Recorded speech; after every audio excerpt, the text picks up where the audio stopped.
Sfântul Apostol Timotei este unul dintre cei mai importanți colaboratori ai Sfântului Apostol Pavel, având un rol esențial în organizarea bisericii primare și în răspândirea Evangheliei în Imperiul Roman. Deși numele său nu este atât de frecvent menționat precum cele ale altor apostoli, viața și misiunea lui sunt pilde de ascultare, curaj și dedicare față de Hristos. Fiind o punte între două lumi, cea iudaică prin mama sa și cea greco-romană prin tatăl său, Timotei a fost chemat să răspundă nevoilor spirituale ale unei biserici în formare, aflată în mijlocul persecuțiilor și al conflictelor culturale. Sfântul Apostol Timotei, care este sărbătorit în Biserica Ortodoxă pe 22 ianuarie, s-a născut în Listra, un oraș din provincia Licaonia, situat în Asia Mică, pe teritoriul Turciei de astăzi. Listra era un oraș de graniță, situat într-o regiune în care se întâlneau influențele culturale ale grecilor, romanilor și evreilor. Acest context multicultural avea să modeleze întreaga sa viață și slujire. Mama sa, Eunice, era evreică, iar tatăl său era grec, după cum aflăm în Faptele Apostolilor, capitolul 16, versetul 1. Această origine mixtă i-a conferit un avantaj unic. Era familiar atât cu tradițiile iudaice, cât și cu cele elenistice, permițându-i să se adreseze cu ușurință ambelor comunități. Totuși, tradiția sugerează că tatăl său nu era convertit la iudaism, motiv pentru care Timotei nu a fost circumcis în copilărie. În pofida influenței păgâne a tatălui său, Timotei a fost crescut în spiritul legii iudaice, fiind educat în cunoașterea scripturilor de către mama sa Eunice și bunica sa Lois. Sfântul Apostol Pavel le laudă în mod special pe acestea pentru credința lor profundă și pentru rolul pe care l-au avut în formarea spirituală a tânărului Timotei. Vedem aceasta în a doua epistolă către Timotei, capitolul 1, versetul 5. Această educație solidă în scripturile Vechiului Testament a fost esențială pentru pregătirea lui Timotei în misiunea sa apostolică. Înțelepciunea dobândită din lege și profeți l-a ajutat să înțeleagă și să explice mai târziu împlinirea lor în persoana lui Iisus Hristos. Prima mențiune a Sfântului Timotei în Scriptură apare în Faptele Apostolilor, unde este descrisă întâlnirea sa cu Sfântul Apostol Pavel în Listra, în timpul primei călătorii misionare a acestuia. Faptele Apostolilor, capitolul 14, versetele 6 și 7. Se presupune că familia lui Timotei a fost printre primii convertiți la creștinism în acea regiune, ca urmare a predicii puternice a lui Pavel. În timpul celei de-a doua călătorii misionare, Pavel revine la Listra și, impresionat de reputația și caracterul tânărului Timotei, îl invită să îi se alăture ca ucenic și colaborator. Vedem aceasta în Faptele Apostolilor, capitolul 16, versetele de la 1 la 3. Timotei, deja bine văzut de comunitățile creștine din Listra și Iconia, acceptă chemarea cu smerenie.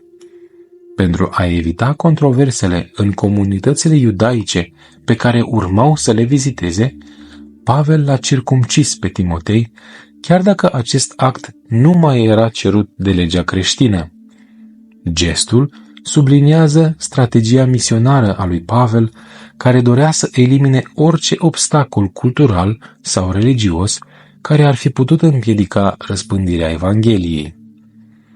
De la această primă întâlnire, relația dintre Pavel și Timotei s-a dezvoltat într-un mod profund și personal. Pavel îl numește pe Timotei fiul meu iubit în credință, la prima epistolă către Timotei, capitolul 1, versetul 2, și îl tratează ca pe un adevărat moștenitor spiritual. Înțelegerea originilor lui Timotei presupune o incursiune în contextul istoric și social al Listrei, orașul său natal. Listra era parte a provinciei Galația și una dintre așezările romane colonizate în secolul I după Hristos.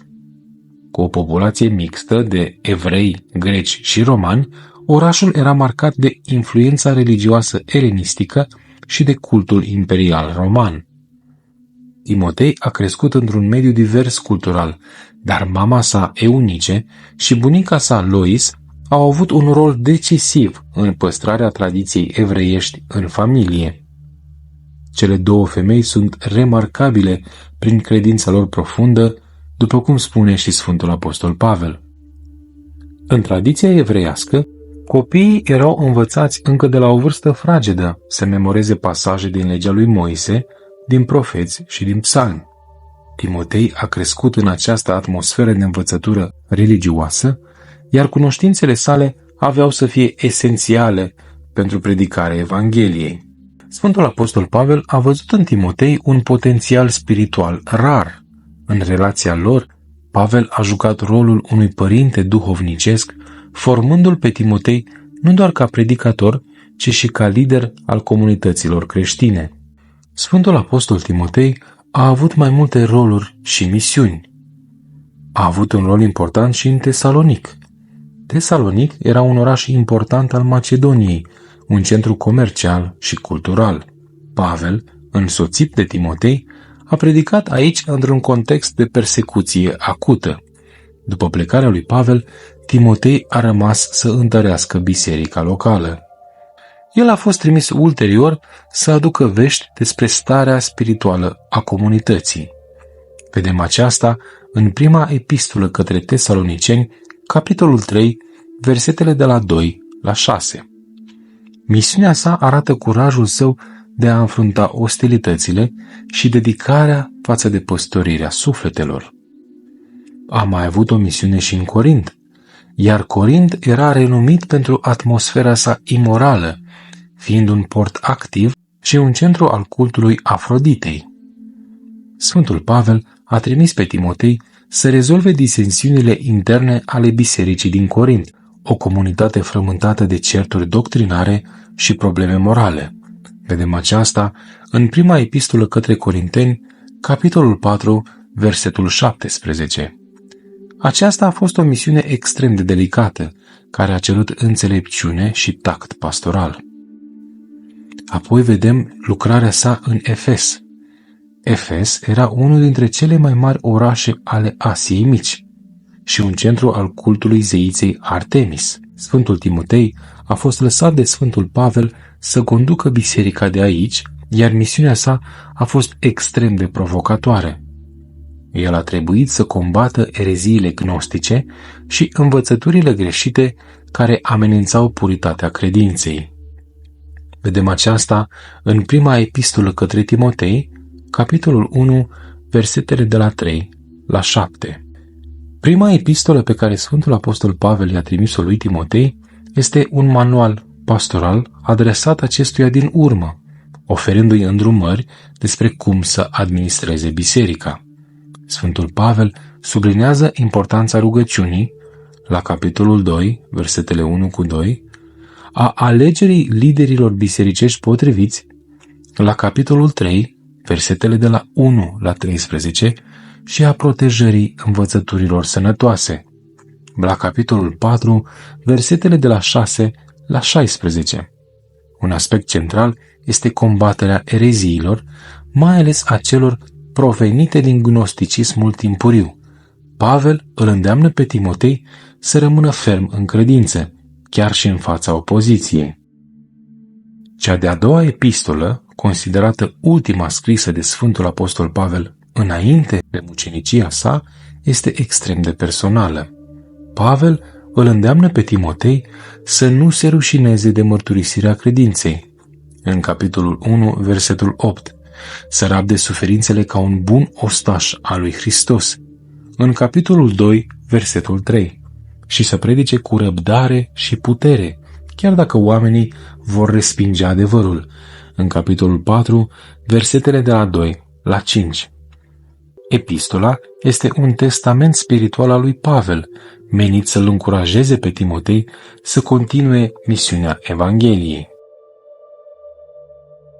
Tradiția bisericii afirmă că Timotei a suferit moarte martirică în Efes în anul 97 după Hristos, în timpul unei procesiuni păgâne dedicate zeiței Artemis. Refuzând să tacă, Timotei a predicat împotriva idolatriei, atrăgând mânia mulțimii. A fost bătut cu pietre și ucis, rămânând credincios până la sfârșit. Mucenicia sa simbolizează curajul de a mărturisi adevărul Evangheliei, indiferent de consecințe.